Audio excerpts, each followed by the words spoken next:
All right, some collective energy coming in here, or well, I should say Freya energy. It is Friday, it is Freya's day, and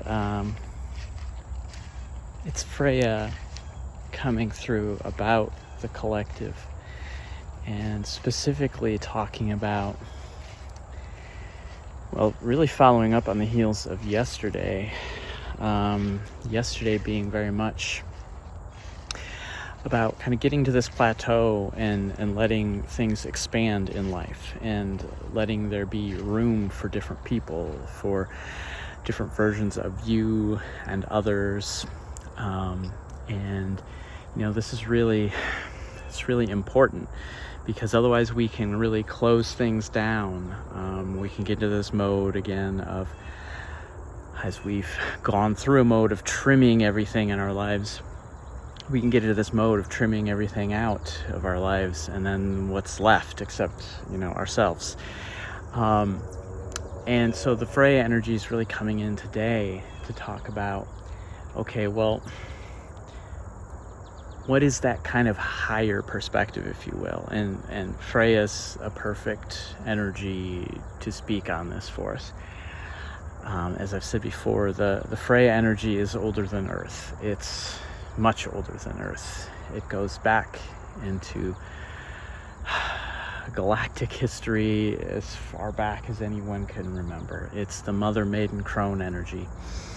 It's the energy that looks at us and sees us, and it sees not just you, but it sees all the little bits and pieces that have come together to make you, to make me, and all the little other beings along the way, from tiny bacteria type things, to ants, to bees, to butterflies, to rodents, to chickens, to dogs and cats and wolves, and all the different things. Because if you're living a human life, then there are bits and pieces of you that have been assembled from lots of other things, lots of other lives, lots of other non-human lives. A human soul is an amalgam of lots and lots of soul experience. It is that's why it's a treasure to be here and to be in a human body and to be living a human life. That means this is a soul that's got so much going on. And see, the Freya energy sees that. The Freya energy looks at you, it looks at me, and sees all of those little bits and pieces. And the Freya energy has watched all of that grow and has seen what that looks like, and has cherished all those different phases along the way. And now sees all that put together in you, in me. And that is a just different, deeper kind of love, right? It's a love that actually sees you, really, really sees you better than you can see yourself, knows you better than you can know yourself. Yeah, you can't, as a human being, you can't really apprehend all the different beings, all the different past lives that have come in, all the little bits and pieces to assemble at this point and be you, to make up the energy and the matter, the molecules that are now you at this time.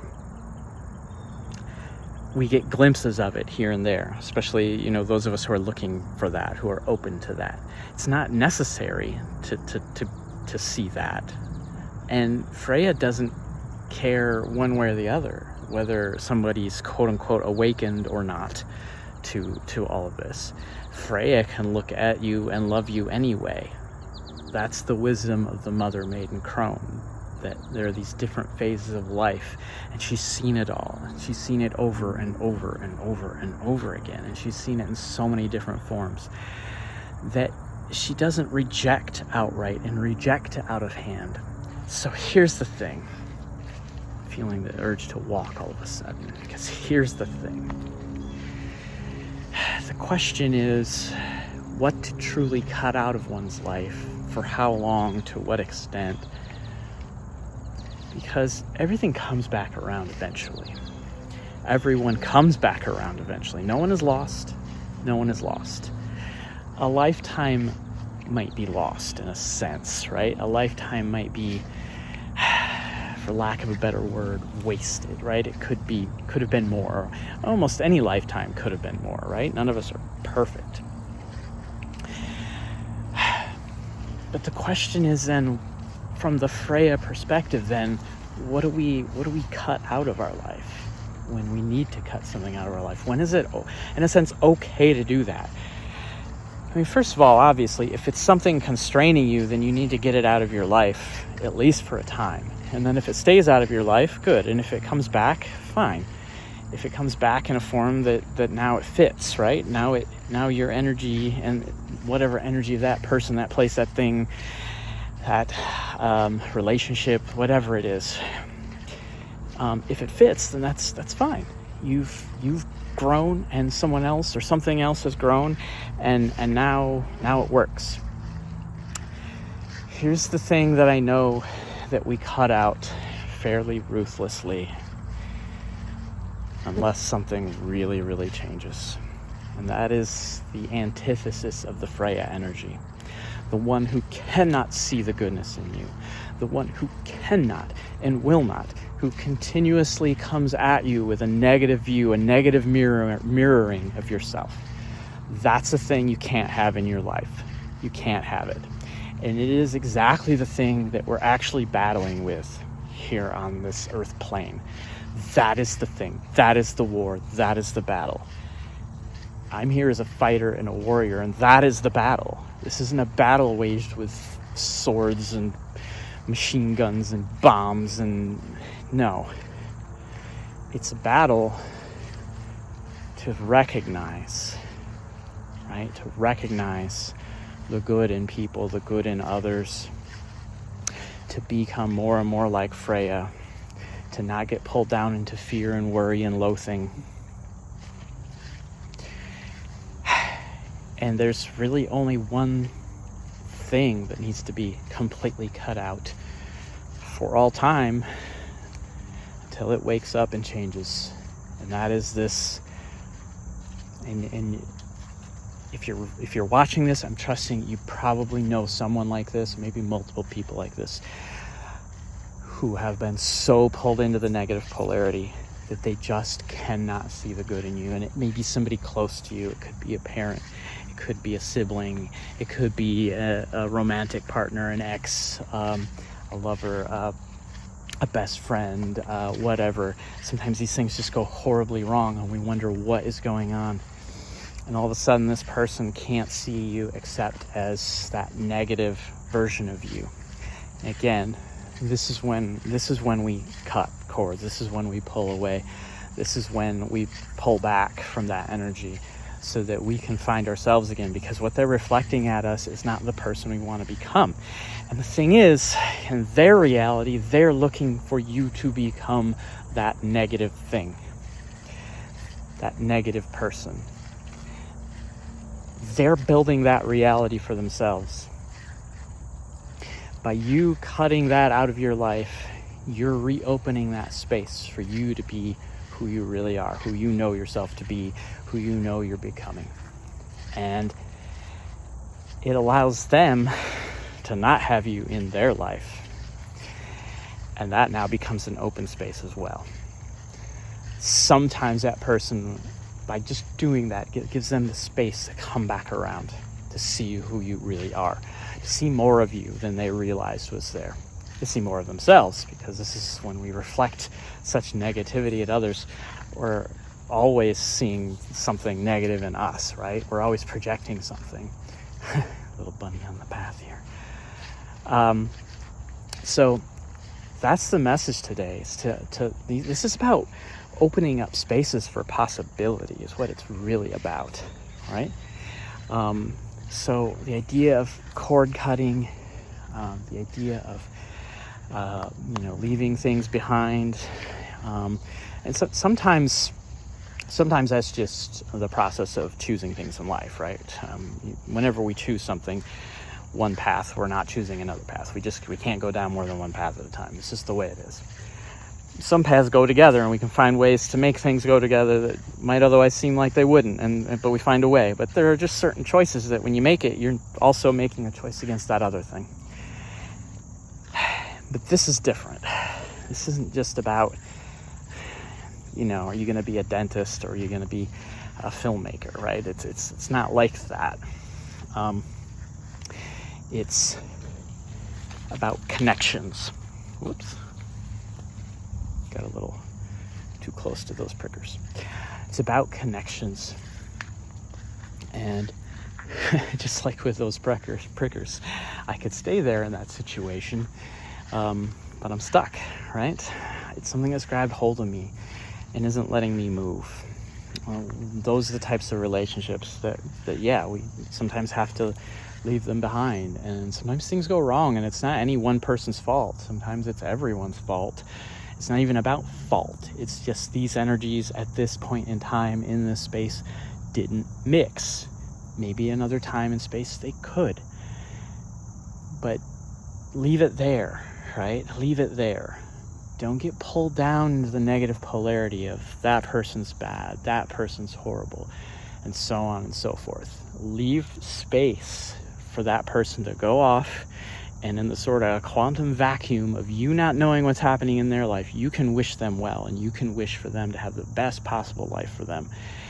And you can go on living your own best possible life and not be worried about what they're thinking, what they're projecting back at you. Because we do live in a world where what we're expecting to happen tends to happen. Reality splits, and it splits, and it splits, and it splits. And that version of them that was expecting you to be bad, they're going to experience that. There's a version of you they're probably going to experience where you are that bad in some way. You don't have to choose that timeline, right? You don't have to stick in that. Just because something's playing out in the timelines. And this gets to an important point that's a whole nother video, which is about Keystone Timeline. The Keystone Timeline, it's the timeline we're working on building. Yes, all the possibilities are here. Yes, all the possibilities happen, but we are picking and choosing. And together, as we all pick and choose, we are building what I call the Keystone Timeline. It's the one that travels through and that we major on, that we decide this is the one. This is the one we choose. And that matters at higher energetic levels. It matters at those levels where the evolution of reality is taking place. Let's leave it there. We're involved in that process. We're super involved in it, and we're super important in it. It is something we are actively doing all the time. It's not something to worry about. It's not something to fuss over. But it is something kind of cool to make you go, okay, this life matters, and it doesn't matter what I'm doing. I can, work in some lowly job, but if I'm being the most positive possible version of myself, the highest frequency of myself, tuning to that best version of myself, and I'm going through this life that way, like, you're doing major things at higher energetic levels, things that perhaps some celebrity with millions of followers and millions of dollars can't even imagine doing. They might be doing all kinds of damage that you are actually fixing, you are actually counteracting. So these things are tricksy, let's just say it that, and hard to trace, especially, well, they're traceable through the eyes of love, and that's the eyes of the heart, and especially the eyes of the heart-mind, where the heart and the mind are reconciled to each other and they're moving through life together. When we're in that place, moving on down our path, then we're doing all kinds of good in the world without even really thinking about it. It's just what we're doing. Everything we're doing is just adding to the goodness, adding to the flavor of the best version of ourselves. That flavor is getting added to everything, and it spreads. And yeah, Freya knows this. That's the thing, to get this back around. Freya knows this. Freya has seen this play out on many worlds, not just your life or my life. So the perspective is so much higher and so much greater, which is why she is always there with a loving eye. Always. It's like the Catholic version of Mary on love steroids, like a, not that kind of love, in this kind of motherly love, right? This kind of I see you for who you really are, this enabling love, this nourishing love, this only what you need and not anything more, right? This love that can hang back and just wait and always be content. It's kind of inhuman, actually, but we can start to pick up on it, and the human can become inhuman in a good way. All right, so we'll leave it there. That all just came through. None of that was anything I was expecting to say, so I'm sorry, or you're welcome, or whatever, however it hits. And thanks for liking, commenting, sharing, subscribing. I will leave it here, and sending love and peace and all that light directly your way right now.